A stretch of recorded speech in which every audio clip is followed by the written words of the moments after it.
On the Senate floor for the last hour talking about the world that the Biden-Harris administration left us in terms of national security. And it's a really important topic. It's a much more dangerous world. And it also impacts not just what's going on globally, but at home as well. Particularly in a state like mine, where the Biden-Harris administration has literally been at war with Alaska because we have a lot of resources. Now you're thinking, well, why would that happen? So when you're governing, as this administration demonstrated to the American people and Alaskans, you make choices. You make choices. President Biden's choices involved, do you support hardworking Alaskans, particularly in the energy sector, or do you support anti-American dictators, particularly when it relates to America's energy, Madam President? And the choices, unfortunately, in the last 4 years is when this administration was thinking about, hey, where do I get my energy? Americans need energy, our allies need energy, particularly after the invasion of Ukraine by Russia. We told all our allies, hey, get off Russian oil and gas. Okay? Where should we get it? Well, we should get it from places like Alaska. Hard-working Alaskans, not from dictators like in Venezuela or Iran. But the choice that this president made almost every time, Madam President, was about selecting dictators over Americans, over Alaskans, when it comes to energy. Now, this is particularly true as it relates to the policy the Biden-Harris administration undertook with regard to Iran. Think about what they inherited. The Trump administration's Iran policy was very effective. What was it? Number one, maximum pressure on the Iranian energy sector. When President Trump took office, under the Trump administration's sanctions, Iran's oil exports were reduced in 2020 to about 200,000 barrels a day from 2.7 million barrels a day. This was crushing them. Their foreign reserves, Iranian foreign reserves, went to about $4 billion in foreign reserves by the end of the Trump administration. That's not a lot at all. This was working. The Trump administration's policies in the Middle East, particularly as it relates to Iran, also involved taking out the world's #1 terrorist, Soleimani. By the way, a lot of people now commend President Trump for that. I remember the classified hearing we had here in the Senate right after that happened.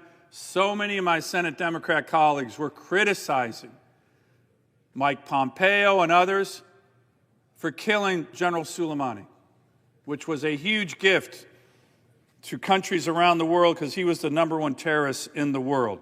And of course, the Trump administration launched the Abraham Accords.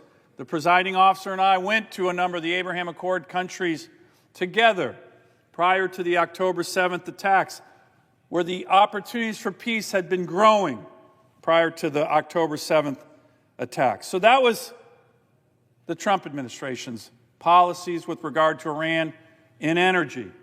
What did they do when the Biden administration came in? They made choices, Madam President, and the choices were to appease Iran. The choices were to lift sanctions on the Iranian oil and gas sector. When they lifted these sanctions over the last 4 years, this has dramatically enriched Iran. They almost have $100 billion in oil revenues now. Again, choosing dictators over Americans and Alaskans. And of course, Iran, what did they use this money for? To train and equip and supply the Houthis, Hezbollah, and Hamas. So, Madam President, what happened domestically? I'll tell you what happened domestically. In my state, the great state of Alaska, that's got minerals and oil and gas for our nation, for our allies, for Alaskans, in huge abundance. The Biden-Harris administration came in and they said, we're going to shut down Alaska. We're going to lock up Alaska. We are going to prefer energy from our adversaries than from our own country. And that's what they did. 68 executive orders and executive actions in the last 4 years, 68 exclusively focused on shutting down my state. I don't think there's ever been a federal government that focused on one state to crush them more than the Biden administration did to the great state of Alaska. So, Madam President, as I mentioned, this is all about choices. I wrote an op-ed in the Wall Street Journal a couple months ago saying the Biden-Harris administration sanctions Alaska more than it sanctions Iran. It sanctions hardworking Alaskans more than it sanctions the terrorists in Iran. That is a fact. That's what's happened when you have an administration that goes on bended knee all over the world, Venezuela, Iran, Saudi Arabia, begging for oil, when you're shutting it down in our own country, particularly in my state. So, Madam President, this is what we got.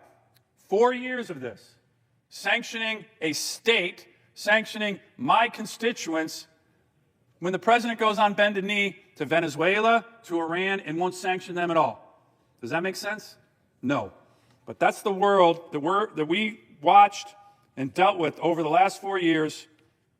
I am quite confident that the incoming Trump administration is not going to do that anymore. Stand by, Iran. Maximum sanctions are coming back your way. Maximum pressure is coming back your way. And I'm also very confident that the Trump administration, with a Republican Senate and a Republican House, is going to help the state of Alaska, which has more critical minerals and oil and gas than almost any place in the world, to once again produce for the benefit of Alaskans, for the benefit of Americans, and the benefit of our allies. I yield the floor.